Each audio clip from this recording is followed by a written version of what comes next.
عمرہ سمجھتے نا عمرہ کرنا، اس کے دل میں خیال آیا، ماں سے اجازت لی، ماں میں عمرہ کرنا چاہتا ہوں مجھے اجازت دو۔ ماں کہنے لگی بیٹا تیرے علاوہ تو میرا کوئی نہیں ہے، میں بوڑھی ہوں، ضعیف ہوں، چل نہیں سکتی ہوں، تیرے علاوہ میرے پاس تو کوئی نہیں ہے، مجھے پانی لا کے کون دے گا، کھانا لا کے کون دے گا، میری پریشانی میں کام کون آئے گا، تم ایسا کرو عمرہ کرنے مت جاؤ۔ ماں کہہ رہی ہے، اب بیٹا پھر کہہ رہا میں جاؤں گا، ماں کہہ رہی مت جاؤ، بیٹا کہہ رہا جاؤں گا۔ اسی کشمکش میں کچھ دن گزرا، کچھ دن گزرنے کے بعد اس بیٹے کے دل میں، اللہ کا ولی تھا وہ، خیال آیا ارے عمرہ ہی تو کرنے جانا ہے نا، نیک کام کے طرف جانا ہے نا۔ ماں رات میں سو گئی، بیٹا چپکے سے نکل گیا اور ایک پلان بنایا، دل میں ایک خواہش پیدا کی کہ دن بھر سفر کروں گا، رات میں جہاں بھی ٹھہروں گا نفل نماز پڑھوں گا، سوؤں گا نہیں۔ دن بھر، پہلے کے دور میں پیدل سفر تھا، پیدل چلنا ہے، دن بھر سفر کروں گا، اللہ کا ولی تھا، رات میں نفل نماز پڑھوں گا، سوؤں گا نہیں۔ یہ معمول چلتا رہا چلتا رہا چلتا رہا، چلتے گئے۔ ادھر ماں کو رات میں کسی چیز کی ضرورت پڑ گئی، بیٹا کو اس نے آواز دیا تو بیٹا کی آواز، ماں نے جب آواز دی تو بیٹا آواز میں لبیک نہیں کہا، تو ماں کو لگا کہ بیٹا میرے اجازت کے بغیر اس نے حج کرنے چلا گیا، عمرہ کرنے چلا گیا۔ ماں نے اللہ کی بارگاہ میں عرض کی مولا میری اجازت کے بغیر اس نے کعبہ کو گیا ہے، اے پاک پروردگار اس کو کعبہ تک جانے مت دینا، راستے ہی سے واپس کر دینا۔ ماں کہہ رہی ہے، ماں کی دعا بھی بہت جلدی قبول ہوتی ہے اور بہت بد دعا بھی بہت جلدی قبول ہوتی ہے۔ اس لیے آپ اولاد والے ہیں، صاحب اولاد ہیں، تو اپنے بچوں کے لیے جلدی بد دعا مت کیجیے گا، اسی لیے کہ آپ کسی بھی مقصد سے کیجیے لیکن وہ جلدی قبول ہوتی ہے۔ ماں نے کہا بیٹا، ماں نے کہا پروردگار میرا بیٹا میری اجازت کے بغیر کعبہ کو گیا ہے، اے مولا اس کو کعبہ تک جانے نہ دینا۔ اب ادھر معاملہ کیا ہوا، بیٹا چلے ہیں، دن بھر سفر کر رہے ہیں، رات میں جہاں رکتے ہیں تہجد نماز پڑھتے ہیں، نفل نماز جو بھی ہے پڑھتے رہتے ہیں، اللہ کی عبادت کرتے رہتے ہیں۔ ایک دن ایسا آیا کہ دن بھر سفر کیے، رات ہوئی تو ایک مسجد میں چلے گئے اور مسجد میں جا کر کے عشاء کی نماز اس وقت ہو چکی تھی، رات کے اندھیرے میں مسجد میں گئے۔ اب پہلے کے دور میں مسجد میں روشنی کہاں ہوتی تھی رات بھر، آج کے دور میں رات بھر روشنی ہوتی ہے، تو اندھیری مسجد ہے، اسی میں جو ہے اس نے نفل نماز پڑھنا شروع کر دیا۔ پنجگانہ نماز مکمل کرنے کے بعد، عشاء کی نماز پڑھنے کے بعد تہجد یہ نفل نماز شروع کیا۔ اچانک اسی بستی میں چور گھس گیا، چور گھسا تو لوگوں کو پتا چلا، ہلہ ہوا چور چور چور، تو لوگوں نے دوڑایا، چور بھاگنا شروع کیا، اتفاق سے چور جو ہے مسجد والی گلی کے طرف سے بھاگ گیا۔ لوگ ادھر گئے تو کیا دیکھتے ہیں کہ ایک آدمی ہے نفل نماز پڑھ رہا، سجدے میں سر رکھا ہے۔ لوگوں نے ہلہ اڑایا کہ اچھا یہی تو چور ہے، پکڑا گیا تو سجدے کو بدنام کر رہا ہے، نماز میں کھڑا ہو گیا ہے، سجدے میں چلا گیا ہے بچنے کے لیے، یہی چور ہے۔ لوگوں نے مارنا پیٹنا شروع کر دیا، اتنا مارا بے ہوش ہو گیا۔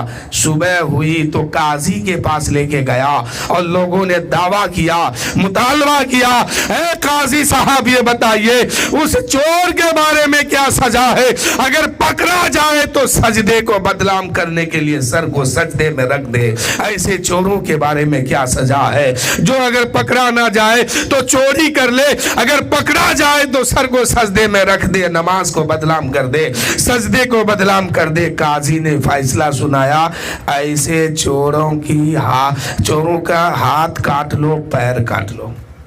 اب اس کا ہاتھ کاٹا جا رہا ہے۔ کون ہے یہ؟ اللہ کا ولی ہے، ہاتھ کاٹا جا رہا ہے. ماں باپ کا اگر نافرمان ہے تو نیکی برباد ہو رہی ہے. ماں باپ کا نافرمان ہے ولایت بھی چھینا جا چکا ہے. ماں باپ کا نافرمان ہے کسی بھی عہدے میں ہو سب کچھ چھینا جائے گا. یہاں بھی برباد ہوگا وہاں بھی برباد ہوگا. ہاتھ کاٹا گیا, پیر کاٹا گیا. اس کے بعد قاضی نے تخت پر کھڑے ہو کر کے اعلان کیا یہ اس چور کا سزا ہے, یہ اس چور کی سزا ہے جو پکڑا جانے کے بعد نماز کو بدنام کر رہا ہے. تب تک اس شخص نے کہا اے قاضی صاحب ٹھہریے ٹھہریے, اعلان یہ مت کیجئے کہ یہ اس چور کی سزا ہے کہ پکڑا جانے کے بعد جو نماز کو بدنام کرتا ہے, سجدے کو بدنام کرتا ہے, یہ مت اعلان کیجئے. اعلان یہ کیجئے یہ اس نافرمان بیٹے کی سزا ہے جو ماں کی اجازت کے بغیر کعبہ کو جا رہا تھا, جو ماں کی اجازت کے بغیر عمرہ کو جا رہا تھا. یہ اس نافرمان بیٹے کی سزا ہے. لوگوں نے جب یہ سنا تو لوگ پوچھتے آپ کون ہے, آپ کون ہے, آپ کون ہے. چاروں طرف سے آواز آنے لگی. اس نے کہا میں فلاں ابن فلاں ہوں, فلاں ابن فلاں ہوں, فلاں بستی کے رہنے والا ہوں. تب لوگوں کو ہوش آیا کہ ہم نے جس کو مارا ہے, ہم نے جس کا ہاتھ کاٹا ہے, ہم نے جس کے پیر کاٹے ہیں, یہ کوئی چور نہیں ہے, یہ تو ولی ہے, اللہ کا ولی ہے, بغل والے بستی میں رہتے ہیں. اگر اس بستی کے لوگوں کو معلوم ہو گیا تو میرے بستی سے اینٹ بچ جائے گی. ایسا کرو رات کے اندھیرے میں اس کو اسی گاؤں میں لے جا کے چھوڑ دو. ادھر ماں کا دل پگھلا, ماں کی ممتا تڑپی. پھر اللہ کی بارگاہ میں کہنے لگی مولا نہ جانے میرا بیٹا کس حال میں ہوگا, مولا اس کو تو مجھ سے ملا دے, واپس بھیج دے, مجھ سے ملا دے. پھر دعا قبول ہو گئی. اس گاؤں کے لوگوں نے جو ہاتھ کاٹا تھا, پیر کاٹا تھا, رات کے اندھیرے میں اٹھایا اور اٹھانے کے بعد لے کے چل دیا. چلتے چلتے چلتے چلتے اسی کے دروازے پر لے جا کے چھوڑ دیا. اسی شخص کے دروازے پر چھوڑا. صبح ہوئی, اس نے آواز دی کہ ہے کوئی جو مجھے کھانا دے دو, مجھے بہت بھوک لگی ہے, کئی دن سے کھایا نہیں ہوں.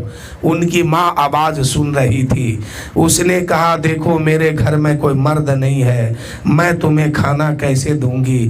ایسا کرو تم میرے دروازے کے قریب آؤ, میں پردے سے ہاتھ بڑھا کر کے تمہیں دے دوں گی, تو لے لینا. یہ آواز دیتے ماں میں چل نہیں سکتا ہوں, میرے دونوں پیر نہیں ہے, ماں میں چل نہیں سکتا ہوں. ایسا کرو تم ہی آگے بڑھو.